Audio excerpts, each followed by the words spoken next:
Yet to come, like summer nights, rain. I'm gonna dance, tell you my name. I'm on free, you should do this here. Talk all day. Welcome everybody, it's week 7, day 1. The LPL summer split, a few weeks off until playoff time. Remember, Rift Rivals is in the past, and now we're in Shanghai, Hangzhou venue. Take a look at, of course, the Chinese casters. And we've got a good day today. We got the Vs up. Victory 5 going up against Rogue Warriors. ZWuJi Gaming going up against Invictus Gaming. But let's talk about the first set a little bit. Victory 5 coming off of their loss versus FPX, but it was a battle. It was a tough one. We've been seeing this team rising up, led by Coach Han Yi. So they've been having a good time so far. Really growing a lot of young players up, but they're going up against a few young players themselves in Rogue Warriors. Rogue Warriors, though, looking great, taking off victories on LNG and EDG, so they're trying to be on that roll to playoffs. Already taking a look at some of the players. Killua, you can already see. But what's up? How you guys doing? That's right. It's play-by-play Raz once back. So take a look. Raz, Brento Raz Muhammad. I forgot my own damn name, but I'm never going to forget yours because it's literally your tag. Clement Chu right beside me. How are you doing? I'm doing fine. I'll come up with something one day, okay? You guys all been pesking me about it. Just think of something, think of something. There's a lot of good ones out there still. Cthulhu is a great one. It's hard to spell for most people. Yeah, it is. Yeah, it is. But with that being said, we're pretty knee-deep in July, but we have to still pay respects to June. First player, remember, we're doing monthly MVPs, and surprise, surprise, the headliner for the Chinese, the LPL teams in Rift Rivals, ZWuJi picks it up. There was no question who was going to get it. FPX still flawless throughout the entire season, haven't dropped a single match, and ZWuJi is at the helm of the team. He has the heart and soul of it, and he's also leading the meta. We've been seeing so many more Renekton's, so many more Nautilus picks mid because of this guy. He is making it work. He's doing great in the KDA department, and he's also getting a lot of solo kills on these champions. Yeah, he's put in a lot of work, kind of dashing the whole idea of needing a jungler by his side. He's been performing as well if you've ever seen him. And taking a look, moving on towards Best of the Rift. Remember, this is Best of the Rift of all of June. Got to pay our respects to the entire team of FPX. You've made a point of the fact that they are undefeated right now. A large part of it goes towards ZWuJi and Tien, that dynamic duo, alongside a surprising, of course, LWX. LWX is having the split of his entire career. You used to call him the shotgun. Sometimes there's harsh recoil, but not this split. Hasn't really found himself in bad positions in team fights. Has also been dominating in the laning phase as well. So this is making FPX a well-rounded arsenal. All three lanes can carry, and that's why you're seeing 3 players here in the Best of the Rift for June. Yeah, real surprising fact.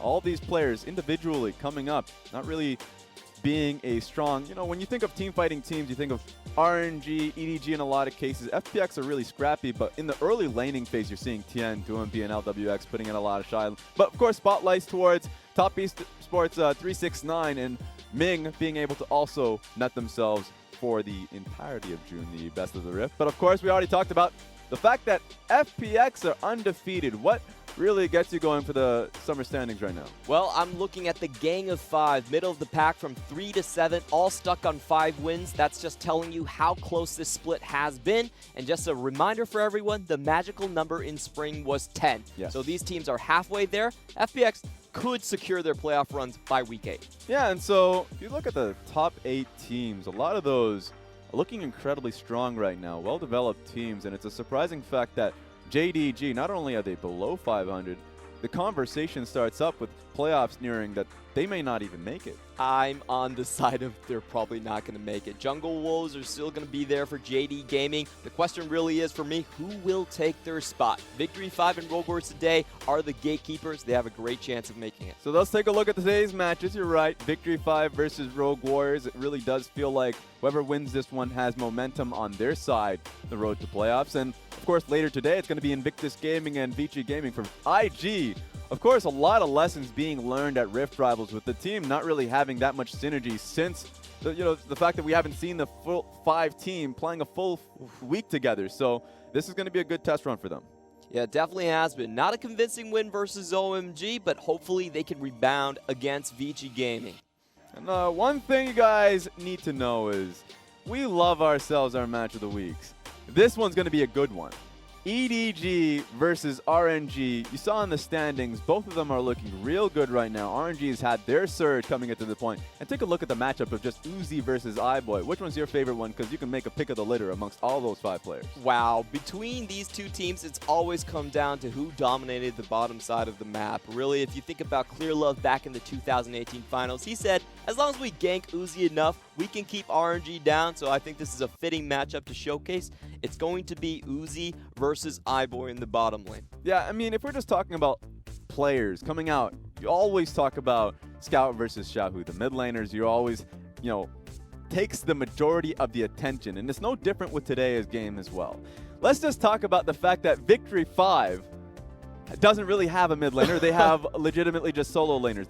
They play both in the mid lane and top lane. So explain this to me. So we've talked about this concept many times, and the reason you have players solo laners swap around is two reasons. Number one, you can get better counter matchups. People don't expect the Zoe to be top lane. No, People don't expect the Yasuo to be top lane, but that's what V5 has been doing. And the second greatest reason is that you have more mastery on the champions you do play. Now a single solo laner, he doesn't have to cover 10 champions. He can focus all of his solo queues on those 5 and then swap his lanes around. So V5 are doing this very much in the tradition of FLICKR in 2018 that we saw in Rift Rivals, and the way RNG was doing it, swapping their picks, their lane allocations based on the matchup and sending their players to follow those matchups. You're seeing it a lot this split, I would say, from a lot of the teams globally. You're seeing it from FPX, of course, and domestically.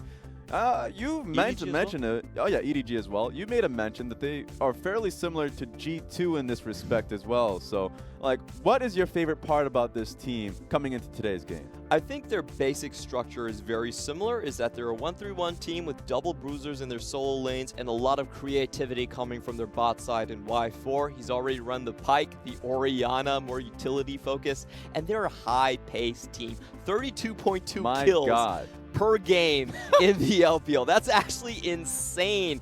It's even beyond some of these VCS games that we've been seeing. So if you like bloodshed and you like action, V5 is a team to watch for you. It's why they've been picking up the biggest upset being Invictus Gaming earlier this split too. It's very rare to be able to see a team full of such young members coming in and already coming in with such a hard identity. So let's take a look at the team already coming out. The top lane, you're seeing Windy, quote-unquote top lane. Jungle, Ben 4. Mole as the other solo laner. And on the bottom side of the map, you're seeing Y4 and Max. And this has been a completely revamped roster. Only Ben 4 and Y4 were the same players that the same team as compared to Spring. So lost 4 over the split, but actually improved in the standings. Biggest surprise of the split so far. Now taking a look over at the roster of Rogue Warriors, they have Holder up in the top lane, Haro in the jungle, HuaTian in the mid lane, the Triple H at the top side of the map, and then on the bottom side, you got ZWuJi and Killua. Another rebuilt roster for them. The biggest difference on this one is the dynamics in the bottom side. Now, while Y4 is more for utility, ZWuJi is all about carrying. He is the most dedicated Kai'Sa AD carry that we have right now, and he's all about getting those kills. We saw a quadra from him last time, getting revenge against EDG. It's been a tough strength of schedule for Rogue Warriors coming into this split, but they're looking great recently. Of course, being able to pick up 2 wins in the most recent one. That's the only reason why they're 2-4 at this moment in time. And they were going up against LNG and EDG. So we've talked about Victory 5 quite a lot. How do you feel about Rogue Warriors coming into today's game? I think Rogue Warriors still have a lot more to climb in the standings. They're currently at the 10th place, while V5 are looking 11th place, excuse me. But like you were saying about the strength of schedule was not in their favor for the early 3 weeks. They dropped 4 straight series to the likes of RNG, FPX earlier on. I don't envy their schedule. So this is a team that I think can make a very strong push in the last 5 weeks of the regular split. I do think that they're probably hanging around 9. I'm not confident that they will lock down that final playoff spot. There's a lot of competition in Suning and BLG ahead of them, but they will be from that 8th to 10th place for sure. It's going to be interesting to see how both teams really blend into 9.13, the most recent patch, with a lot of the shared champions that you've been referring to seemingly just gone to the wins, specifically Rise and Sylas. Sylas now being more of a jungler. What do you expect the changes to be coming in V5? You know, perhaps you can see more Mordekaiser being shared across the two, or, you know, the Tiana.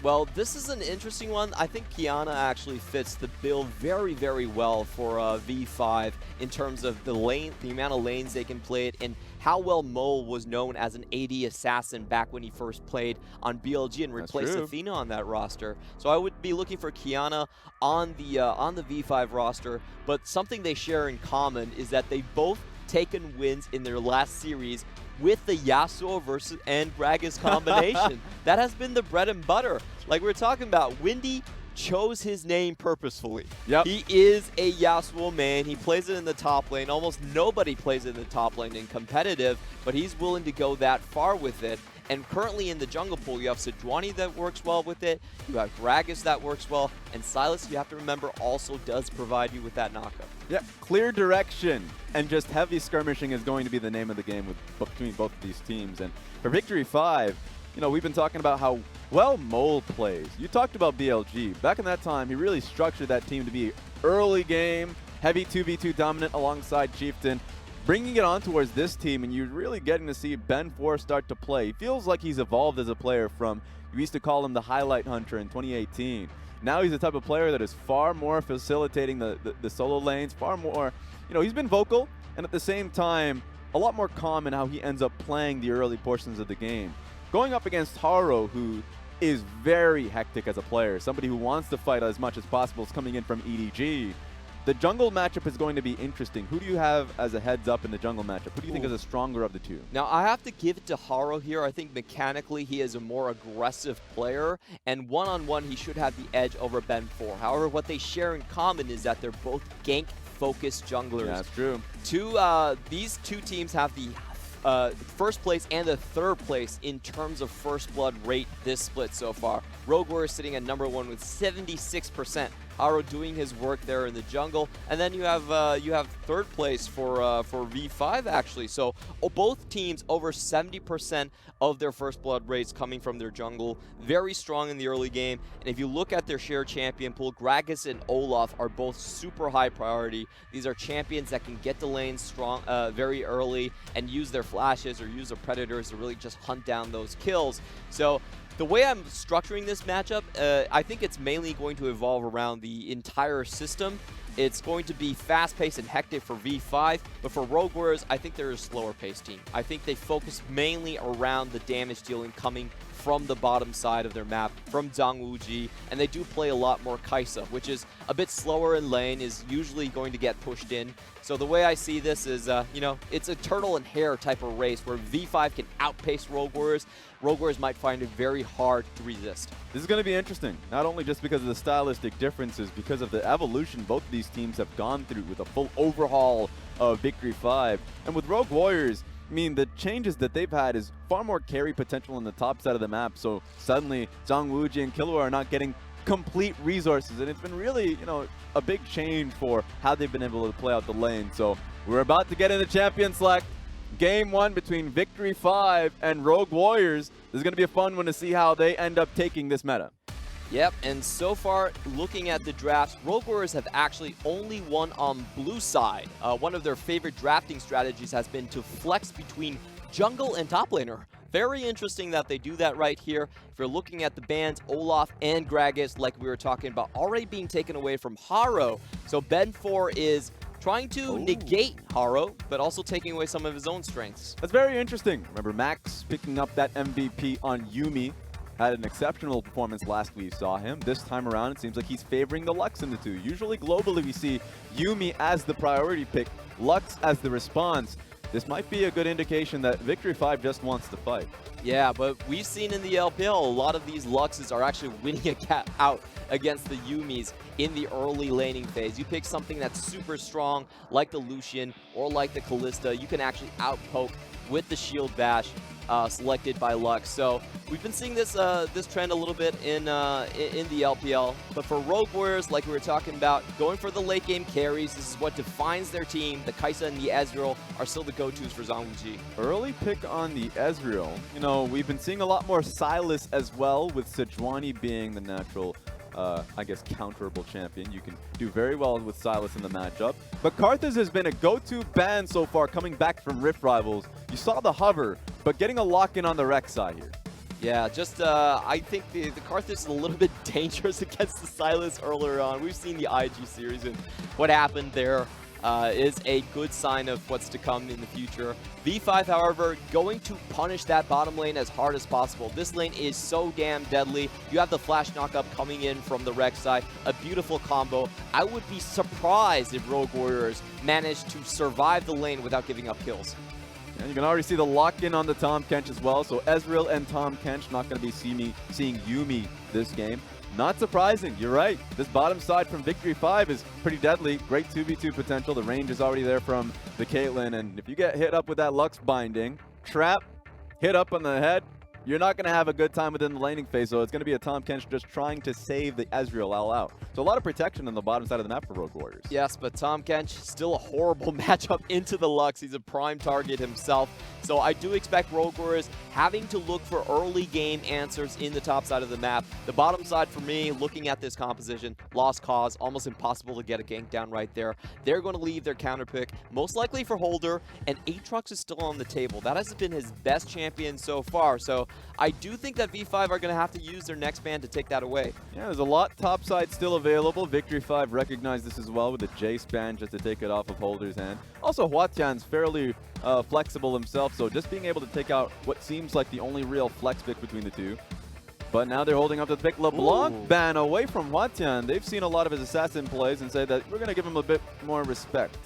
So there's a couple of options still open for V5. The one that I'm looking for is still the Yasuo comp that we've been talking about. Actually still works great with the Rek'Sai. You still get that flash knockout potential. Now Rogue Warriors themselves are transitioning to something much safer. They're going to go for the Corki and the double poke composition with the Tahm Kench. This is one that can work, but you still need to stave off the early game, and Corki's not going to give you lane priority in most matchups. That's the danger of Rogue Warriors' composition. You look towards the bottom lane and you say it's going to be tough for them. You look towards the mid lane, and I mean, if Victory 5 picks the Azir, but they lock in the Syndra, still great matchup, great pushing lane there from Victory 5.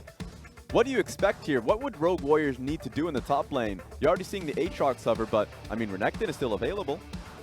Yes, but, you know, I've got to say the Aatrox for me is still a higher priority pick in this sense. I can't believe V5 are actually letting it go. Aatrox has been Rogue Warriors' highest win rate champion and the best champion for Holder overall as well. But they're not, they're going to leave it open, and it's going to be...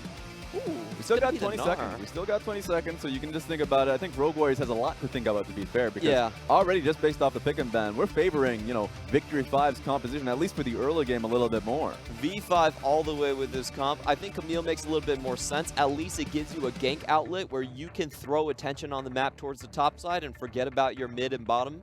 They really need to have a lane that can at least put some pressure back onto V5. They don't want to be in a holding pattern against these teams. And do not get shaken up, people out there. Even if the Syndra is given to Windy, he's not going to be taking up to the top lane. He's very likely. I'm not going to just say that flat out, but I know for certain he's just going to be putting that Syndra up mid lane. That would make the most sense here. But that's what Victory 5 does whenever it comes to player mastery. If Windy is a little bit more confident with the Syndra pick, he's just going to pick it up himself. That's the beauty of the team. You've never seen this in League of Legends. A team just constructed with the idea of, you know, you're not a mid laner, you're not a top laner, you're just a solo laner. Victory 5 coming into this game with Windy picking up the Syndra. Yeah, previously Windy has played 6 games in the top side and 5 games in the middle. There's really no saying where he will go. All of it depends on matchup. Coming back to the compositions a little, I do see V5 getting what they want. We talked about V5 as being more of the early aggressive composition, and this is exactly what they got on their hands. Both the mid lane and the bot lane should have priority, should be able to push down these turrets. But for Rogue Warriors side, I really like their scaling potential. They have the 4-1 and the poke all in the bag on the same roster. The only question is, can they actually survive to use it? A lot of this is riding on ganks in the top side. Can Haro, Sylas, and Camille find that Kennen and punish him super hard? If that doesn't work, then one of their win conditions is out of the window. They can no longer go for the 4-1. You're right. Fairly risky coming in from Rogue Warriors early on in this game, but quite a few teams in the LPL have gone for it. You're right about Haro and Holder really being the key focus here in the early portions of the game. If they can get that gank going on anyone that sticks up in the top side of the map. So a lot of responsibility on Ben 4 of Victory 5 to just put a nip in it, try and stop it right early. See, we're getting onto the Rift really soon. This is going to be a tough one between Rogue Warriors and Victory 5 on the Rift for Game 1.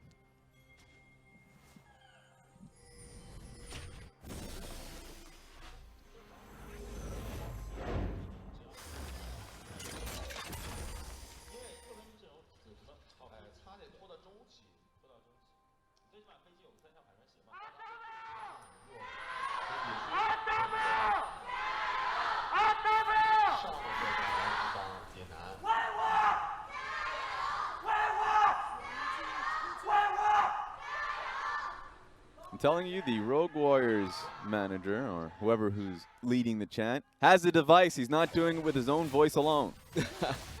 Yeah, we've seen a little bit more more fandom coming out there. Now, the second chant sounded like Wei Wu. That actually is V5 in Chinese. There's no V sound in Chinese, so they use Wei instead. There we go, right onto the Rift. So no shenanigans in the early portions of the game. Level 1s are there, but taking a look at the lanes, and as you would expect, Windy picking up the Syndra right into the mid lane to at least bully up in the matchup. We're seeing Klepto for Kennen, who's in the top lane matchup, should be able to proc it quite easily. Anything that, you know, scratches? Anything that you're interested in here? They're pretty stock standard builds overall. What I would really point out in the early game is that we did see one ward being taken down by V5, so that does mean a faster level 2 in both of their solo lanes, which is quite impactful in terms of trading. That's going to give them a small window to extend those leads and continue to snowball those lanes. We can see it right here. Windy already getting a little bit of an HP advantage. But also just take a look at the jungling there. It looks like it's going to be an early vertical jungling with Ben 4 forcing it, looking to steal the blue buff, now coming back to the bottom side of the map. Something I didn't expect. I mean, coming into this game, would have expected both teams to try and just match each other, try and look for early fights, but you can already tell it's not within the interests of Rogue Warriors here. Yep, and I have to give this vertical jungling advantage to V5. It's going to mean that Haro will find it very difficult to relieve the pressure in the bottom side of the map, while on the top side, Mole, with his level lead and his early range versus melee advantage, can still play very safe. Sylas doesn't have a great ganking option onto him, and with a low HP first clear, can't really do much to that. So V5, with this vertical jungling, are winning out on both sides. Take a look at the early mid lane wave. The positioning is actually heavily in favor of Windy. It's going to be a tough time for HuaTian. Just going to have to wait a little bit longer for the wave to bounce straight back to him. So whenever you see lane advantages like that, you really do go back to the whole discussion about, you know, Windy mastering the champion in this individual matchup. A lot of times people will just take this matchup and just try to hard shove in, try to get as much turret plating as possible, but HuaTian taking a bad side of the trade. Same with Mole up into the top lane. He may just die here, holding onto his flash a little bit longer. There we go. But it's tough here for Mole early on in this game. Very unexpected for that to just happen. Now, I will know what happened in... Uh-oh. Still has E. Going to be able to get a hit. And an early solo kill, please. There we go. Holder. It was tough, but he picks up the solo kill early on in this game. Magnificent performance for Holder, but I have to point out, Mole really needed to dodge some of those hook shots. Didn't dodge out of a single one. That was 3 in a row we saw Holder being able to find. and he just goes down. Very unexpected, definitely not supposed to happen. And you can already see Haro just backing up HuaTian here with a wave finally crashing in. Windy's been putting in a lot of pain on HuaTian. In gank range here, Ben4 knows it. HuaTian also recognizes it and is just at least picking up some of the experience, but not getting anywhere near the wave. That was a good move on Ben4, just getting the most out of that trade advantage in the mid lane. And I did want to point out something about the top side trades, is that the shield bash actually procced multiple times with the adaptive shield on Camille. So very interesting type of build, maximizing his runes for that first blood. Yeah, put in a lot of work on that one. Of course, a little bit of a mistake from Mo to be that near the wall to begin with, but you can tell he's the native mid laner. Yeah, exactly. Just started playing top lane when he started to sub in for EDG. Before that, he was purely a mid laner. Take a look at this early invade. He's going to get collapsed on, but should be able to get out. Has to be able to dodge this. That one was easy. But he gets out scot-free. Challenges when HuaTian is pushing in. So already this early game has been pretty good for Rogue Warriors, mostly because of Holder. Yeah, and as Holder goes, so does Rogue Warrior. He's the one that really is taking most of the early pressure and keeping the team in the game for most of the part of the game, for the most of the mid and early parts of the game. So we've been seeing a lot of attention onto Holder, Haro hovering around his lane constantly, and the enemy jungler does that as well. Early skirmishing here. Might be able to get an all-in. Windy level 6. One more Q and he will get the kill. Boom. Flash comes through from HuaTian. Just escapes it. He's keeping up in CS, but man, you're right. Like, Windy is really getting a hand of this lane. Yep, and Windy is the one that traditionally played for the top side. He was actually the substitute for RNG for a while during their 2017 run. So this guy, learning new things as he goes on. He's been playing professionally for 4 years now, but it's never too late to pick up a new role. I just love the confidence, ultimately, especially when you just bring in a rookie lineup. Sure, Y4 and Ben4, the veterans just holding it down. But the fact that the new players are able to come in, with Coach Hanyi involved as well, able to make a lot of action so far in this split, picking up that upset on Invictus Gaming and the skirmishing style that they had. I mean, props to the team, and especially Windy to be able to come in under the circumstances and perform the way he is.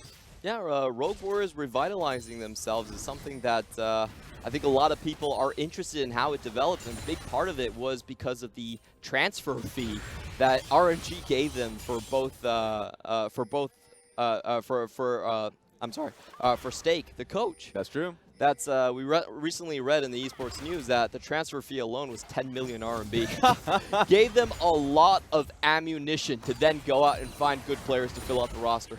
There we go. I guess they're making it worthwhile on that one. I mean, taking a look at Rogue Warriors, who, Coach Maokai, he's been around for quite some time too. He's been with EDG, LDL teams as well, finding himself a head coaching position alongside Rogue Warriors, and there's a lot of expectations, especially with, you have Haro, Holder involved. They've made that rebuilding strategy with the team, and they've been performing pretty well now that they've gone through that tough early portions of the schedule. What's your expectation with them coming on the split?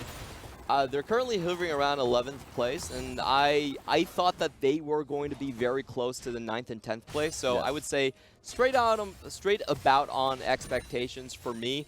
Now, the only thing holding them back, despite their roster talent, would have actually been just they're a new team and they haven't really had that synergy together. So I don't think they're a strong candidate for playoffs, but they're going to be very, very close. Now, I have to take a look at the map situation right now, and I have to say it heavily favors V5.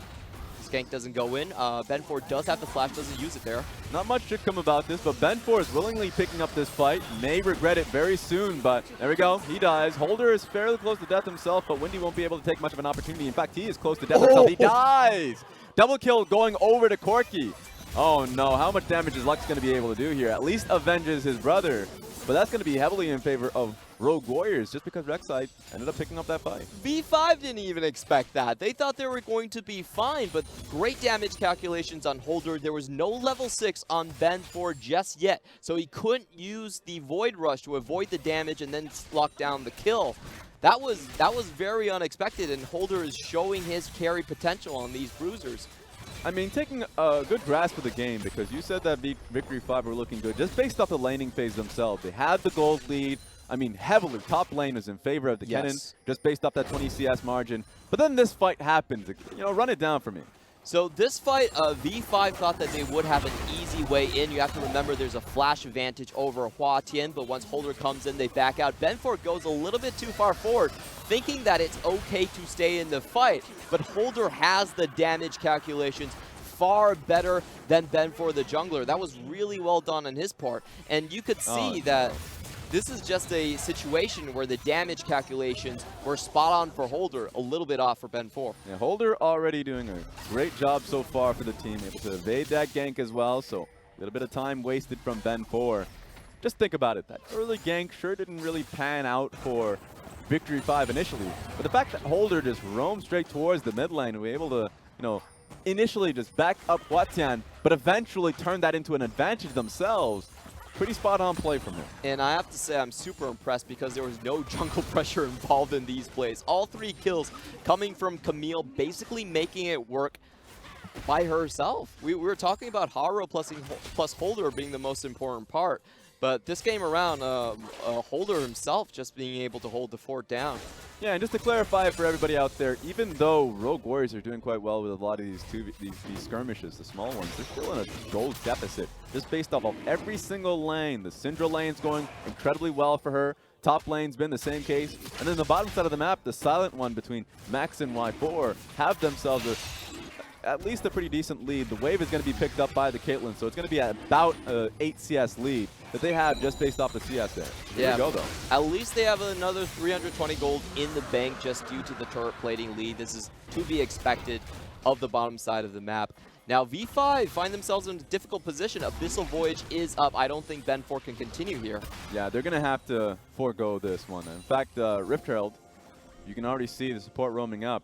I think Rogue Warriors are in a pretty good position to start that one up themselves, but Holder gets opened up on. Kennen ultimate to also just pile up on top of him. How much time can he actually spare? Goes in, but he ends up dying. Killua tries to slow on just to see if they can pick up the fight.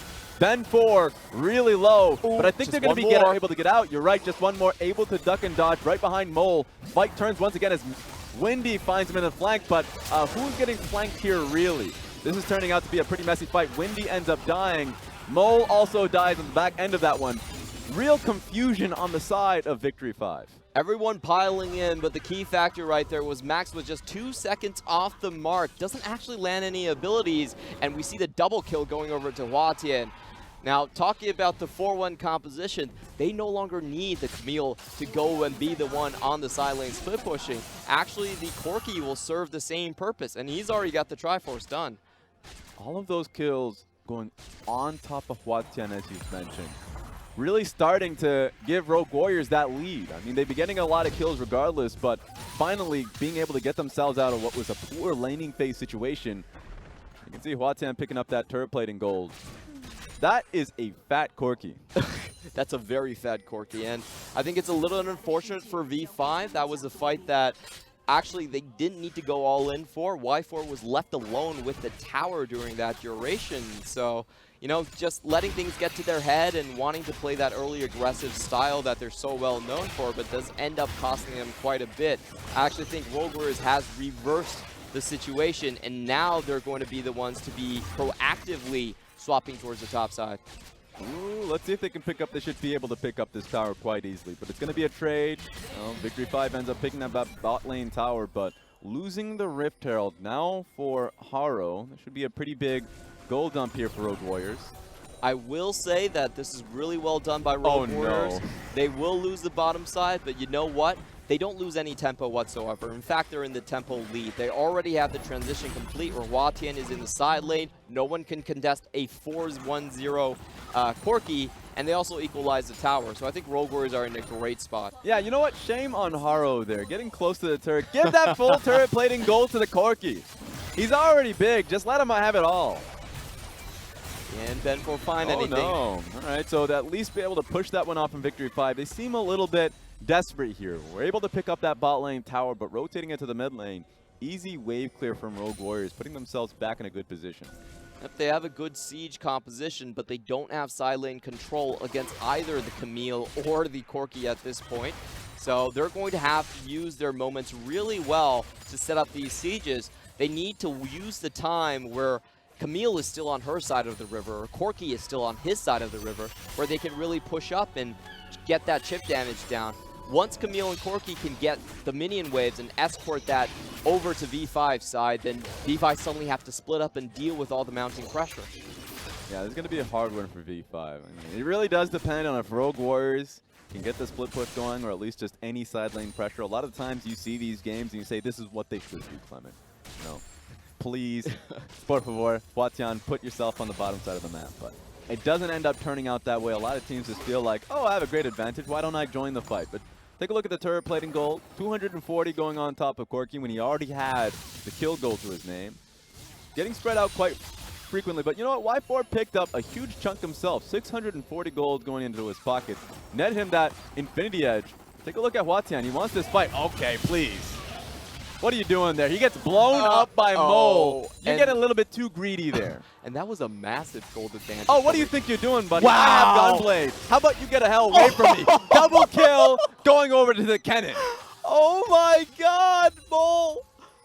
That was absolutely insane. That was 4 kills onto the Corki against 0 kills on the Kennen. They overstepped big time. They not only lose those 2 kills, bounty gold, and the top lane tower. Suddenly, V5 are back in this game. And I have to say, that wasn't even that much of an outplay. Look at Molt. He's just looks puzzled. Yeah. He's like, what happened there? I'm going to be honest. This is why the teams are in the position outside of the playoffs, because this is just skipping steps. Okay, stop there. Stop there. Like, don't do it. Why go this way? What was that? But ordinarily, you would see teams set up for a dive like this because this is Mole being on the weak side. You would send the support over, push in the wave. They just skipped a lot of steps, and it gave them a lot of deaths. You know, they're not looking too good. A lot of black eyes. And I have to say, Mole also was really lucky on that one. He had a charged up shuriken in his hand, so instant stun onto Haro as he comes into turret range. The Sylas didn't expect that one. And remember, press tab, he has Gunblade too, so the sustain is there if he is in a long enough fight. So, you know, 2 kills going over to a Kennen in a situation where Rogue Warriors were starting to run away with that lead. At least they picked themselves up the Ocean Dragon, but it really puts you back, take a step back, and take a look at Victory 5's composition. Now the Kennen seemingly online. How do you feel about their current position in this game? That was just so critical because that means Kennen can now split push against Camille. He has an even chance against the Corki because of that massive bounty. So it changes the way the side lane dynamics work. Rogue Warriors are no longer going to be able to just freely push out the side lanes, and this will give V5 more opportunity as a group. Now, if you look at their mid lane, that one's still up. They still need it. Here comes that 1v1 that you were referring to. Holder taking a lot of damage. You should be able to get out of that one, but that just pushes him out. Mole is hunting, though. Just at least scaring him off. Don't come back to this lane again. Yeah, it does still have the flash on Holder, so he's completely safe in that one. But we have to remember, key thing here is that the Kennen can now rotate towards the mid lane. They really want that mid lane turret. There are a early tempo and sieging type of a team composition. They do need to get these leads. So let's take stock of it. I mean, Max earlier on in this game was able to kill Corki based off his Lux binding. Really is a core of what this composition really is about. Good pick in their comp. I mean, Caitlyn already has her Infinity Edge and is already working towards her next BF item. So you'd expect it to be the Essence Reaver. We saw LWX earlier on actually go towards the full damage build up. Max getting caught out there. Has to flash over the wall. Don't want to see that happening. Yeah, a bit perplexing from V5, to be honest. Rogue Warrior members were actually in full vision. Just walked past the traps, in fact, but taking the wrong path there does cost him a flash, and that's actually quite critical. That means the chances for a siege to succeed for V5 have actually gone down quite drastically. Now going back to the builds, we've seen in solo queue that still the main item is going to be IE and double crit, but I really like the double AD item in Y4, where he's going for the Infinity Edge into the Essence Reaver. I actually talked to Frostkern about this a little bit, and she thinks that with so much mobility in the game, you just don't have enough time to get that many auto attacks down. AD, stronger AD is now a better option compared to the multiple hits that you're going to get with the cricket attack speed build. Let's see if she ends up. It's already packing a punch with her ultimate as well, so you can already see earlier on the damage that it was starting to pile onto Haro. It's a nice adaptation to some of the builds. You can already see her going towards dagger, so we'll see where that ends up evolving into. But taking stock of the game, you already mentioned the items themselves and the composition. The poke and siege composition Victory 5 continuously aim for. It's pretty much handled by Rogue Warriors. You know, hard engage that you were able to see, not just from the Sylas alone, if you can ever find an ultimate pickup by Kennen, but mostly based off of Holder's Camille. So it's going to be interesting to see how that dynamic works. Doesn't have a stopwatch of his own, but he's going to have to watch out here. Ben 4 and Mole looming over this lane and already starting to go for his head. Yep, Holder definitely saw that ward. That's a lot clear, of people. So he's going to be fine. That's a ton of people looking to protect Holder in that lane. And they're just going to be heading straight back to the mid lane. Nice dodge from Max. You know, ducking away from that ultimate there from Haro. Rogue Warriors still in a fine spot. If you ask me which team is being put on a timer, I would still say V5's composition doesn't do as well in towards the late game. No real front line to speak of. A lot of squishy targets against Sylas and Camille who can lock you down for sure. Yep. So V5 are a little bit pressed here, and finally they're going to make the move onto the mid lane. This is great timing by them. All 5 members heading towards them. It's going to be interesting to see if they change their minds on this one, simply because Mountain Dragon coming up in just 58 seconds. Remember, double Dragon coming in from Rogue Warriors already, the Infernal and the Ocean Dragon. Stacking up Dragons makes it hard to be able to deal with that Elder later on in the game, so you can already see a shift in mentality. Victory 5 moving away from the lanes themselves and want to be able to prep for that Dragon. Yep, Rogue Warriors defended that very well in towards the mid lane. It's just a wave clear of Ezreal once he gets that Iceborne Gauntlet going. No real damage being put onto Rogue Warriors turrets here.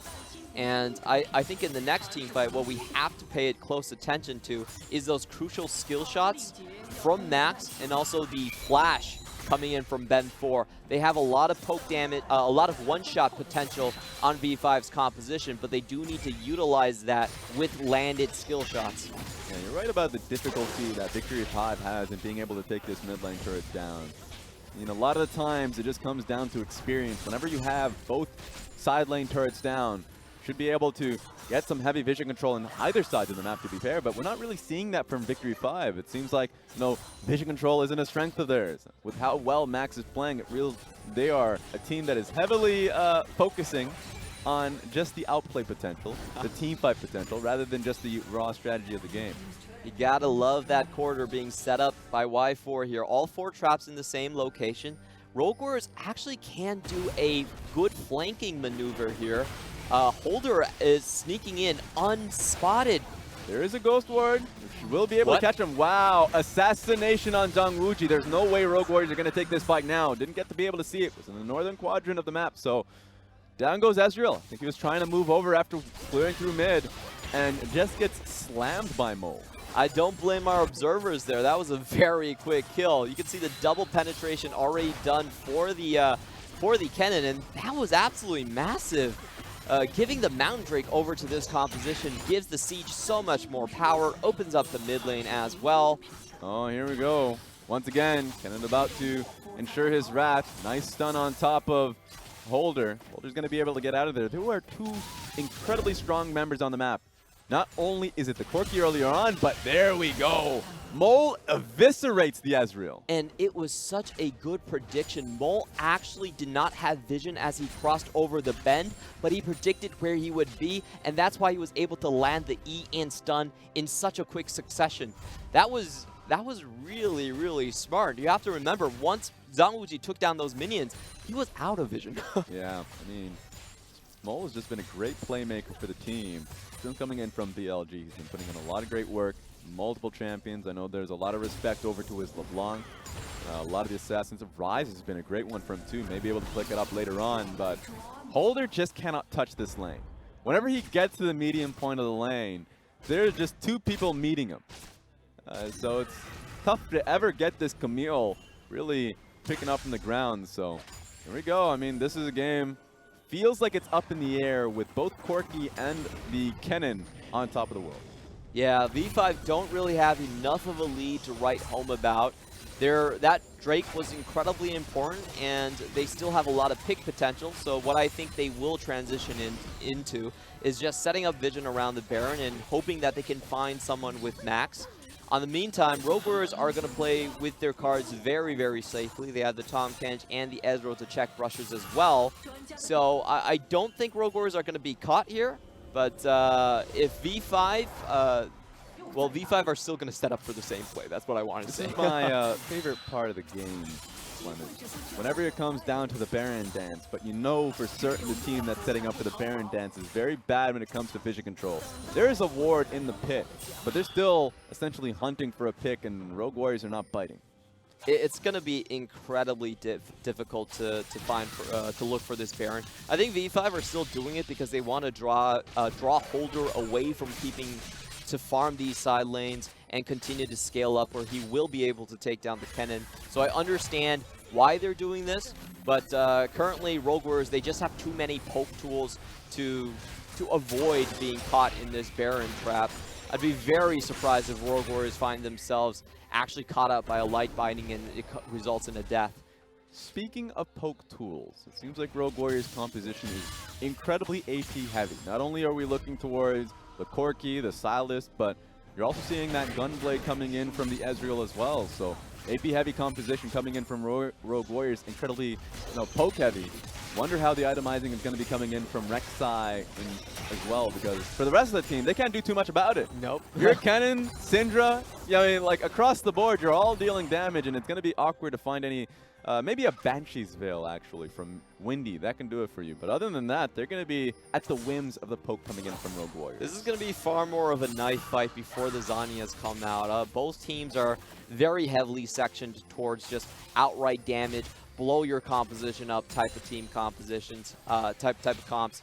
So I think it's mainly going to come down to flanks and catches like this one. Let's see if the hook shot's going to be able to actually get canceled out. Couldn't even complete it. Holder is just dead before he even has a chance to react.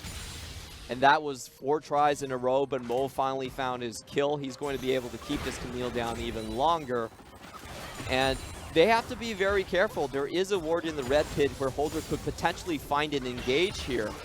That one isn't spotted out by the Rogue Warriors control ward, so if they move in and try to do a Baron contest right now, they could very well goad Rogue Warriors into a trap. You can see it, they're pinging it out right now. But take a look at this. 30 seconds until the Infernal Dragon comes up. Victory 5 while they're clearing out the Baron. I'm pretty damn sure they're going to be moving to the Dragon itself. It's going to be on Rogue Warriors to fight that back without a top laner. At least is going to be coming up now with teleport available. Really, confused that Victory 5, really went heavy towards the Baron clear when they really needed to be bot side towards Dragon itself. Rogue Warriors already in the area now. Yeah, they definitely wanted to goad Rogue Warriors to see if they could get a catch somewhere, but Rogue Warriors didn't bite. Very good decision making on their part. They evade that one. And now I actually think Rogue Warriors have the advantage with Kennen without ultimate, so Rogue Warriors need to push this super hard. That's just sad. The fact that they were able to get a pick, but lost out in the initial objective because they went topside, Clement. How is that ever acceptable? Like, seriously. I think it made sense. No! It made sense, and they were trying to make a pick. That's how V5 thinks. You gotta pick something. It's a good bait. It's a great worm, an Infernal Dragon, and now Rogue Warriors have 2 of them. Yeah, that's, V5 really aren't looking towards the late game. It's fine. We see the animations. They certainly don't. They're on Baron buff. So you're talking about the fact that they were clearing towards it. This is what they were now baiting for.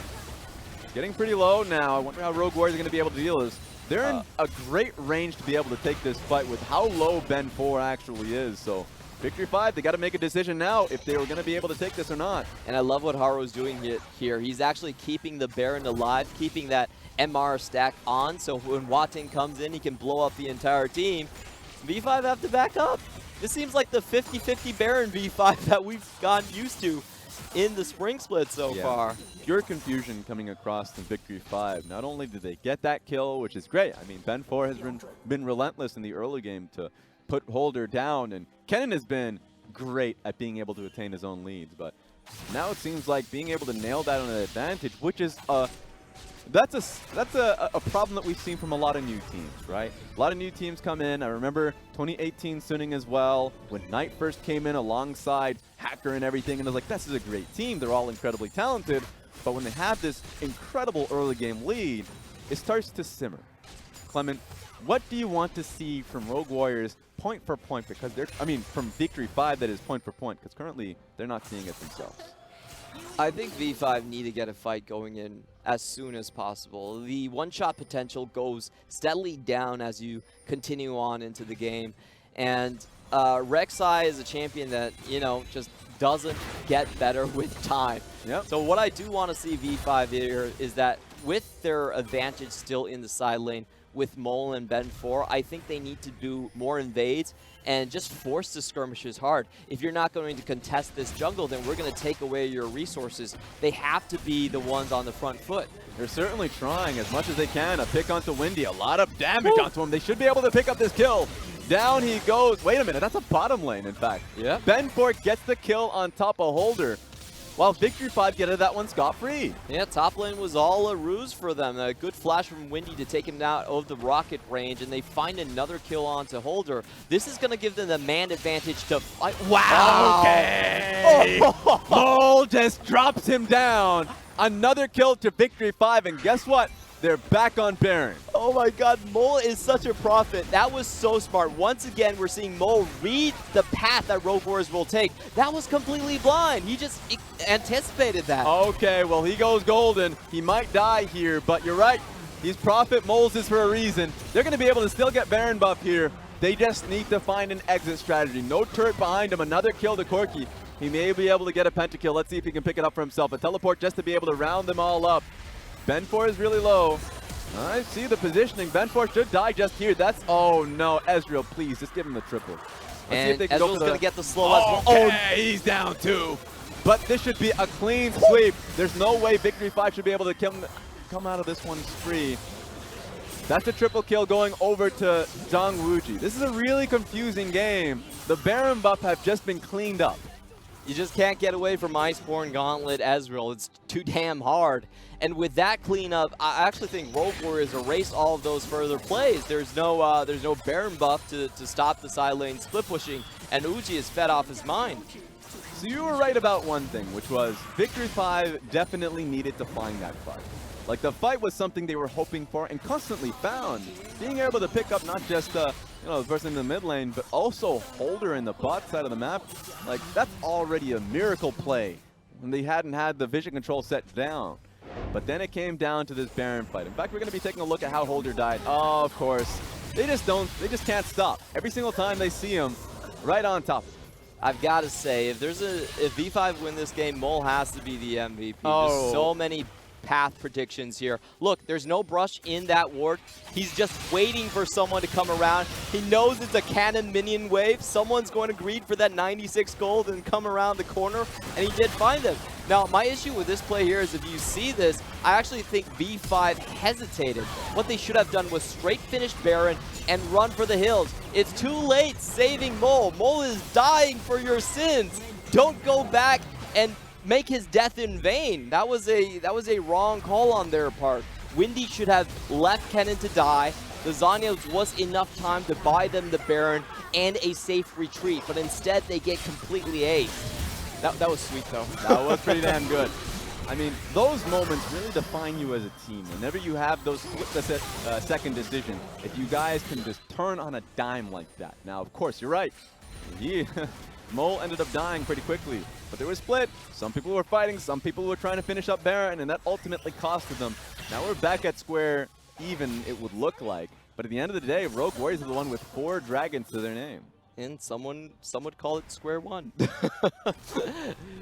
Yeah, but taking a look at the situation, we do see that Rogue Warriors still having a very good small lead, and the most important thing I want to check up is that bottom lane matchup between Mole and Holder. How is this one going to go now that we see the completed item of the Maul of Malmortius done onto Camille? That's going to give her a lot of sustain when she's low HP as well, and she does have the dragon to to live through the poke that Mole can't put on her. It does seem like V5 has already used up all of their early game potential. Yeah, that was your concern coming into this game, was the Rogue Warriors, you know, composition scaling up, and they're already getting to their item break points. Look towards Corki. He also has a Maul Mortius to his name. He has Rapid Fire Cannon, Infinity Edge, Trinity Force. He has everything that he really needs to be able to go for these fights. You saw the damage he was able to apply in that last fight, but I'm going to really get you to focus towards ZWuJi's build as well. I mean, he is nearly completed on his build.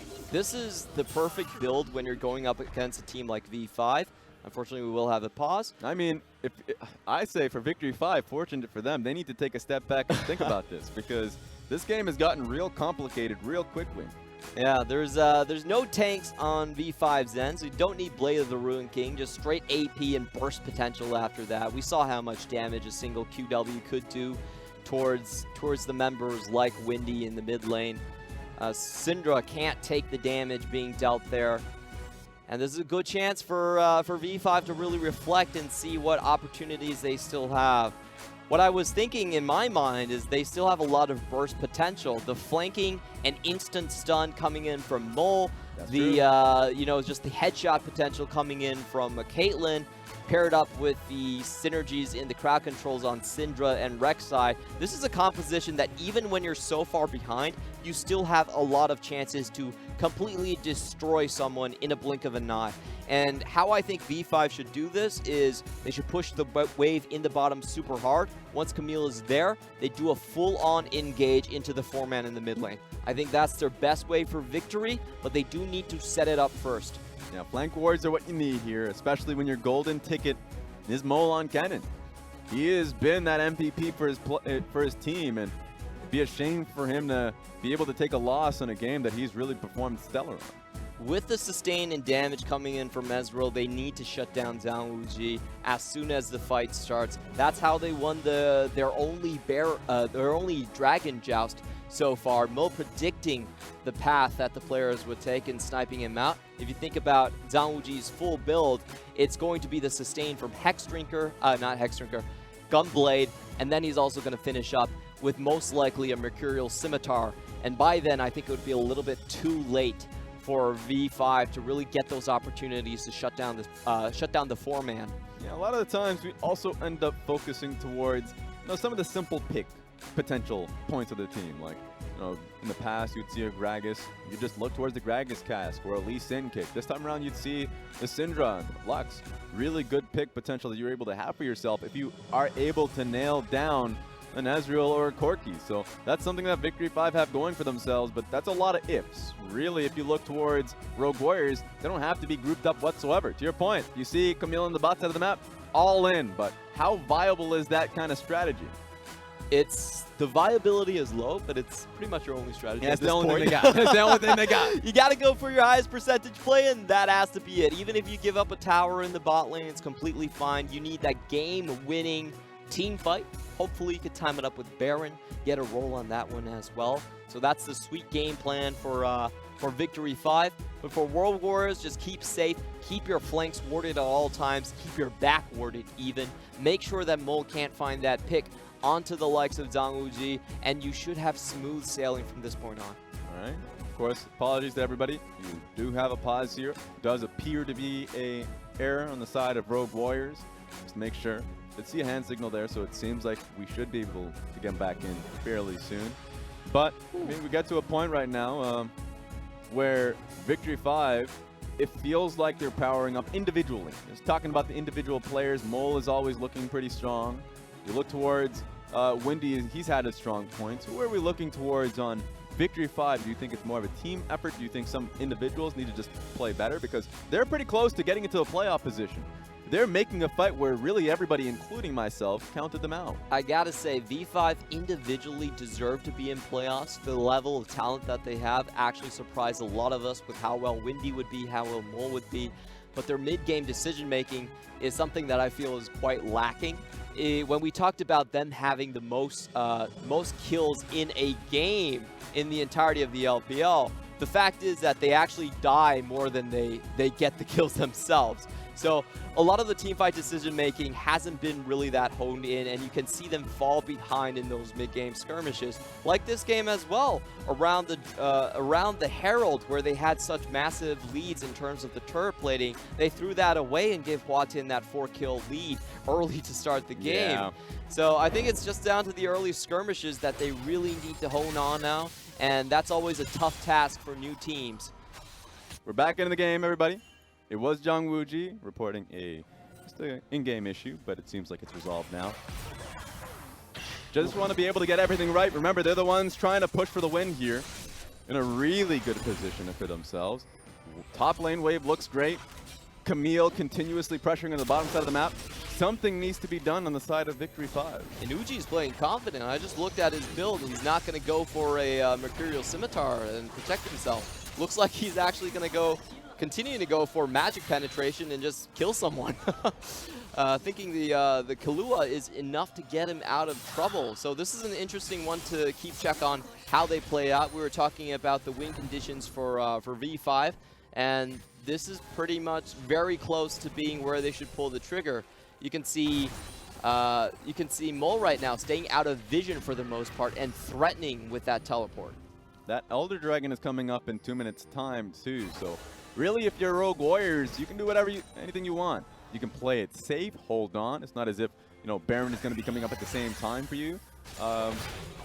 You can really just take your time on this one. It really is dependent on how Rogue Warriors are feeling about this. Right now, you can already tell. Yeah, emote's up.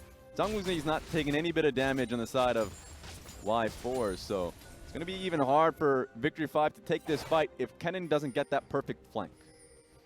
And Rogue Warriors can also play the poke war as well. They do have the Ocean Drake behind them, so if it does come out to a straight siege, they have the advantage in that one. I want to see how Holder actually plays it. So what he could do if he wanted to play it really, really safe, just push the waves and group with the rest of the team, see if he can actually be the one that catches out the enemy. And this looks like what he's doing right now. Already looking to find themselves positioned, clearing out the Baron area. It's going to be coming up very soon as well. It's just interesting. It's great to be able to see both the Baron buff and the Elder Dragon coming up, not at the same time. So, you know, Victory 5 doesn't really have that much of an opening unless if they can stall Rogue Warriors out just a little bit. In fact, they're getting into position early.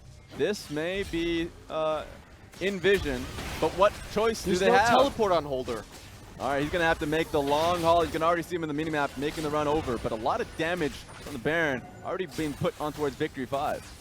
Oh, that was such good poke by ZWuJi. What V5 wanted there was a full 5-man engage when they had the numbers advantage, and a good bet on their part because Holder didn't have his TP for that play, but Rogue Warriors didn't bite. They used their poke wisely and waited out the situation. Now they get a turret, and they're going to wrestle back Baron. Ooh, how frustrating is this? You're talking about the poke that ZWuJi was outputting, already just essentially wiped Windy away from the area. Rogue Warriors gain control of Baron, that is, and now can look towards bottom side as well. Already has huge stranglehold of the map here against Victory 5. Yeah, I like what the chances V5s are taking. They're really finding those slimmers of opportunities where they can cash out on, but Rogue Warriors are playing super safe, and excuse my itemization knowledge, but Ezreal going for the Banshee, so indeed finishing off the build with something safe. All right, there we go. We already talked about the fact that it's incredibly safe, so the Syndra is going to have a lot of difficulties. Same goes towards Lux, so a lot of, you know, they already had a heads-up plan how to deal with the poke and pick that Victory 5 has. Getting a great push on mid lane as well, just getting to see if they can get a pick on towards Ben 4. Oh my God, he took a great error there. He didn't want to take that tunnel. Probably didn't even think that it existed. That's going to cost them dearly. No, he's going to be able to survive this one, but this is a free Baron or Rogue Warriors. I mean, he can't get anywhere near the pit. Yeah, that was a clear mistake coming in from Ben 4, and it will cost him quite dearly, like you were talking about. The GA is not going to be there, and that means in the Baron pit, he's so vulnerable. That is destructive. That's what AP Ezreal can do for you. A lot of damage just sweeping through 3 members and a pretty free Baron that Rogue Warriors are going to have. Elder Dragon is up, so you can see Victory 5 starting to put a lot of attention to it. That's a 1v1 happening here. Ben 4 should not be able to take this fight, and if he dies here, so goes the chances of being able to pick up a Elder Dragon. They're going to chase him down. In fact, they're splitting focus. They're already pretty close to being able to take this, and I don't think Rogue Warriors essentially want this fight. No vision in the area. They Holder can is head still in straight no mid, man's though. land. Uh-oh, Holder's going to pay so heavily for this one. You're right about them sticking mid lane. Corki is actually being able to take this mid lane inhibitor turret while Holder is buying time. So if we're talking about worth, it's a lot of worth here. Even stops the back. At the same time, no one is stopping them from taking this inhibitor. Can the Ezreal ult actually land? Only finds one target. But the good job is already done. The goal is achieved. Not only did they pick up a Baron buff, but they took the inhibitor mid lane. So all that hope that Victory 5 have of getting a trade, getting Elder Dragon, doesn't have too much time to it as well.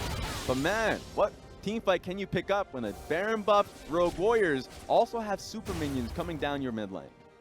Nothing much they can do, honestly. Like, they're going to have to wait on Rogue Warriors to walk into one of their engages. They do have this Elder Dragon buff, but it's on a very short duration. Only 150 seconds to find that crucial team fight where they can turn things around. They're within the gold range to do so, but I just don't think, with how safe Rogue Warriors has been playing this, that they'll ever give them the opportunity. The one ward of redemption that I'm looking at right now is that control ward on the left side of the mid lane.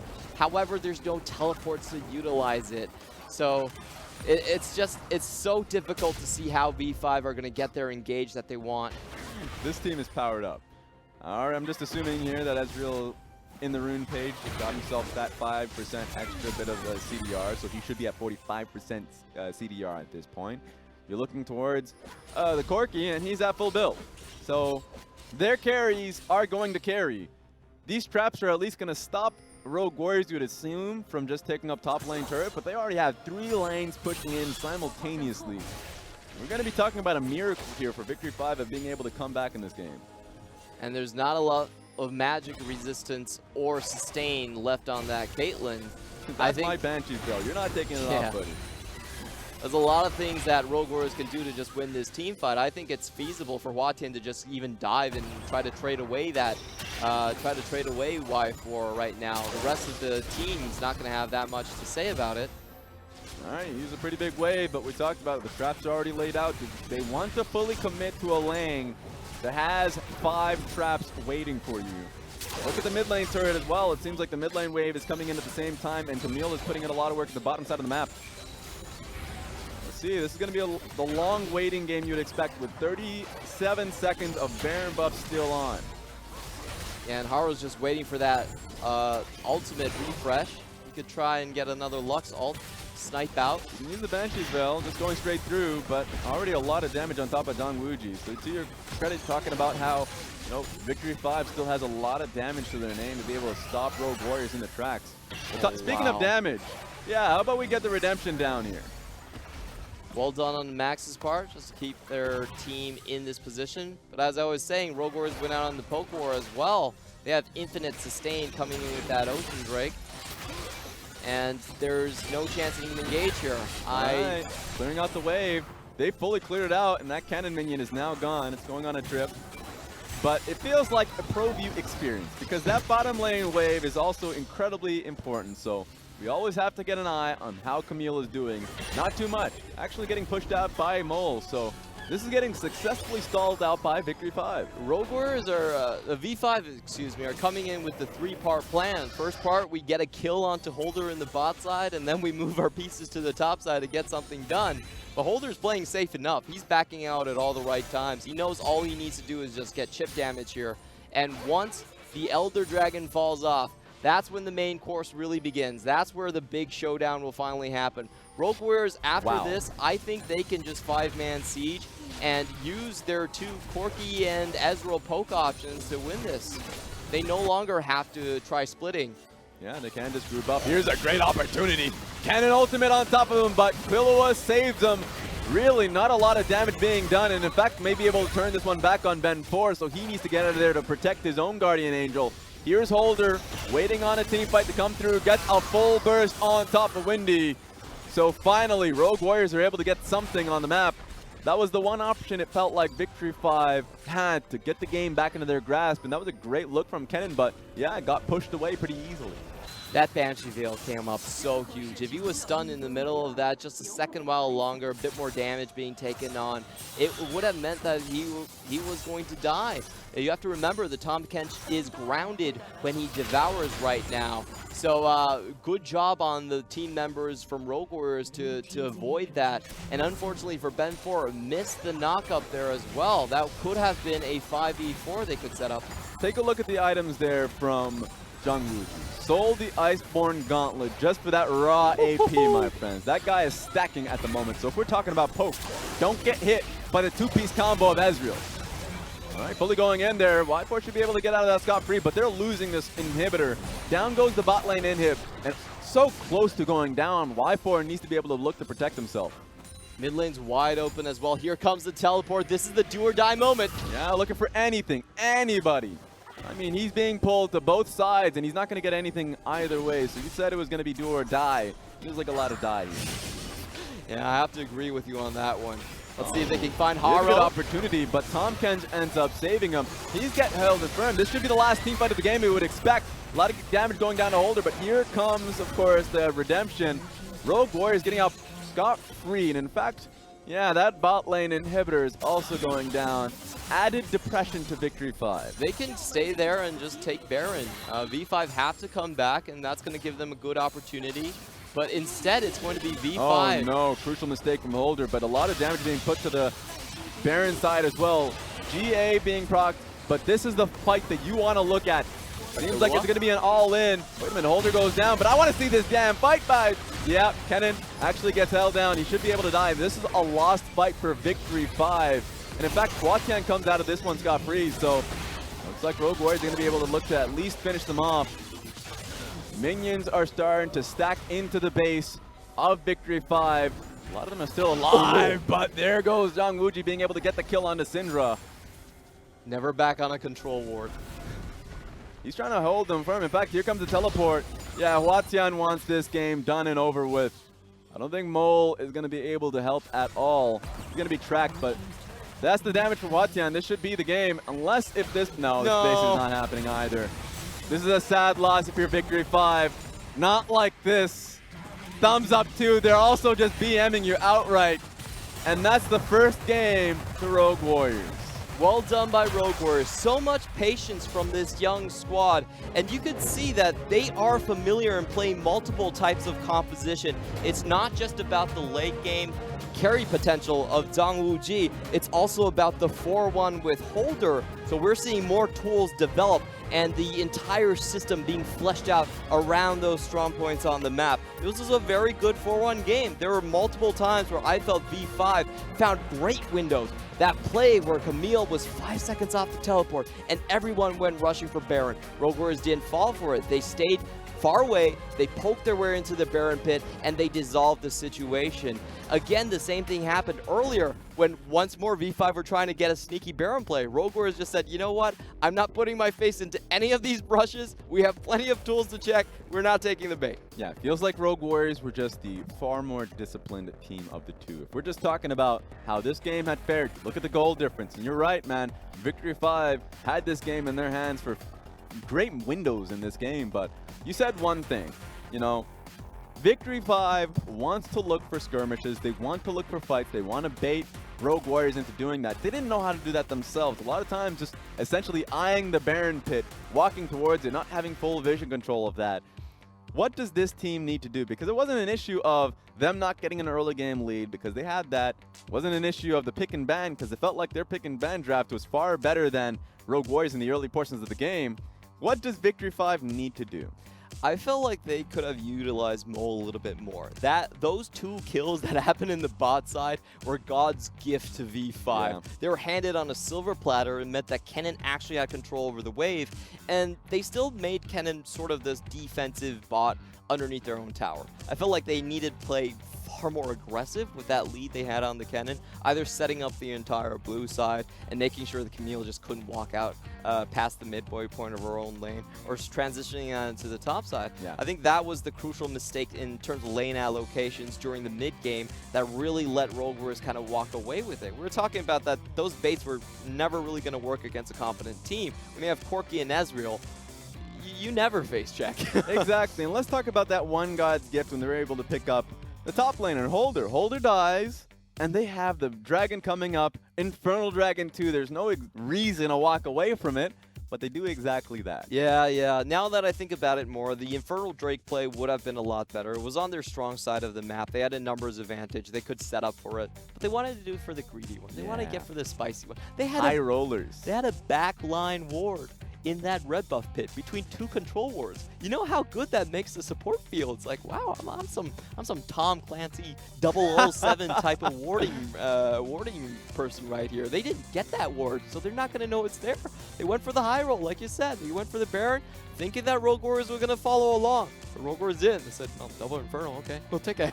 Yeah, they had a bit of a buffer. I mean, they were high rollers. They ended up losing in the first round, but the second one is going to be crucial. If they end up losing that one, then good luck. Game 2 is going to be coming after the break.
但是小布其实并没有走远，但铁男其实是已经回家补充装备了，下路是直接拿下了一血，哇！没想到对线的时候直接打出击杀，这时候阿 K 赶到，直接一个天崩地裂，让 Imp 惨死在了竞技场当中。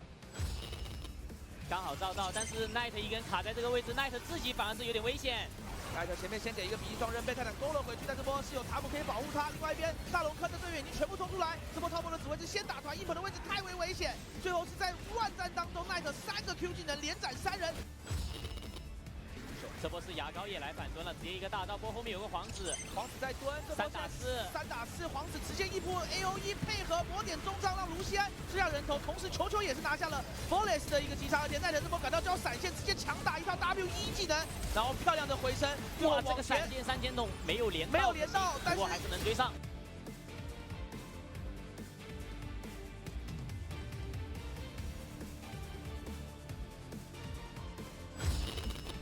但是红色方这波搏命啊，3个 TP 一起落地，这一波对于 EDG 来说有点危险。看一下 Frando 这边是满状态 TP 过来了，虽然说拉到了，但 Frando 这边很肉啊。同时 ，iBall 这边输入环境也很好，但 FLICKR 已经收割了。刀妹窜了起来，还要瞄准 iBall，iBall 被减速了，想收割残局，再被刀妹连窜2下，拿到他的人头。 阵型是最关键的，这波三分又是绕后，但是被看到了。绕后，看看啊，要不要看谁？秦刚颖直接去闪现去开 scout， 再次被塔姆吃掉。同时这里向猪妹开到了杰杰，跟杰杰混战在一起。正面布隆先被沙皇2下戳死 ，Rex 1/4血拉开，上一个复活甲，沙皇一波 double kill，Rex 窜到人群当中，呈现一波 triple kill， 自己到了一个复活甲，要被3个人围追堵截，围在当中 quadra kill 的黄吉。